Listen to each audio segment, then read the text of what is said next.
नमस्कार मंडळी, शिल्पासोबत स्वादिष्ट चविष्ट आणि बरेच काहीमध्ये स्वागत आहे. तर पहा, आपण लाल भोपळा आणि बटाटा यांची उपवासाची भाजी बनवलेली आहे. तर भोपळ्यामध्ये फायबर्स भरपूर असतात. शरीरातील विषारी द्रव्य भोपळ्यामुळे बाहेर पडतात. सुरकुत्या शरीरावरील कमी होतात.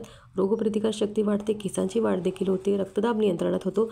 बघा, अशा प्रकारे आपण फोडणी केलेली आहे. आपण याच्यामध्ये तूप घातलेलं आहे, हिरवी मिरची घातलेली आहे, जिरे घातलेले आहे, कढीपत्ता घातलेला आहे. तुम्हाला जर कढीपत्ता नसेल घालायचा, उपवासाला नसेल चालत, नाही घातला तरी चालेल. शेंगदाणे आता आपण कच्चे याच्यात घालून छान सोनेरी रंग येईपर्यंत परतून घेणार आहोत. तुम्हाला शेंगदाणे नसेल घालायचे असेल तर नाही घातले तरी देखील छान चालेल. आणि तुम्हाला तुपाच्या ऐवजी तेलाची फोडणी करायची असेल तरी देखील चालेल. आता बटाटे छान स्वच्छ धुवून आपण चिरून घेतलेले ते आता आपण याच्यावर परतून घेतो. बटाटा शिजायला वेळ लागतो म्हणून बटाटा आपण आधी परतून घेत आहोत.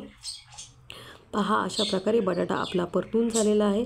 आता याच्यावर आपण लाल भोपळ्याचे तुकडे आपण साल काढून करून घेतलेले आहेत आणि ते आता याच्यावर आपण घातलेले आहेत. तुम्ही सालीसकटही लाल भोपळा वापरू शकता.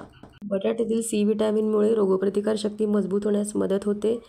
आणि आता याच्यामध्ये आपण सैंधव मीठ घालून घेणार आहोत. तुम्ही कोणतंही मीठ घालू शकता तुमच्याकडे असेल ते. आणि यातील फायबर आणि अँटीऑक्सिडंट गुणधर्म देखील रोगप्रतिकार शक्ती वाढवण्यास मदत करतात. आता याच्यामध्ये आपण साखर घातलेली आहे. तर छान हे परतून घेणार आहोत आपण. आता आपण याच्यामध्ये लिंबूचा रस देखील थोडा पिळून घेणार आहोत.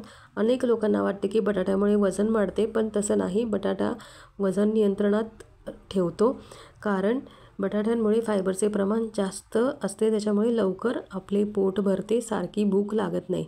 तर पहा, अशा प्रकारे आपली भाजी दिसत आहे. आता याच्यावर आपण झाकण ठेवून छानपैकी याला शिजू देणार आहोत. तुम्हाला थोडीशी पातळ भाजी हवी असेल तर याच्यात तुम्ही पाणी देखील घालून शिजवू शकता. तर पहा, आपण ही भाजी आता वाफेवरच शिजवलेली आहे. वाफेवर शिजवल्यामुळे याची चव खूप छान येते. तर उपवासासाठी ही भाजी तुम्ही अतिशय चवीने खाऊ शकता. बघा, याच्यामध्ये आपण भाजलेल्या शेंगदाण्याचं कूट देखील घातलेलं आहे. फारच चविष्ट अशी ही भाजी तयार होते. तुम्ही अशा प्रकारची भाजी तयार करून पहा. तर बघा, याच्यामध्ये आपण बारीक चिरलेली कोथिंबीर देखील घातलेली आहे. तुम्हाला जर उपवासाला कोथिंबीर नसेल चालत, नाही घातली तरी चालेल. उपवासाला तुम्हाला कढीपत्ता, जिरे नसेल चालत, तेही नाही घातलं तरी चालेल. बघा, अशा प्रकारे सुंदर अशी आपली भाजी दिसत आहे. आणि फक्त वाफेवर शिजवल्यामुळे अतिशय चविष्ट अशी लागते. तुम्ही तुमच्या उपवासासाठी अशा प्रकारची भाजी करून पहा. आणि तुम्हाला माझी ही भाजीची रेसिपी कशी वाटली ती कमेंटद्वारे कळवा. अशीच एक छान सोपी रेसिपी घेऊन पुन्हा एकदा भेटूया. तोपर्यंत धन्यवाद.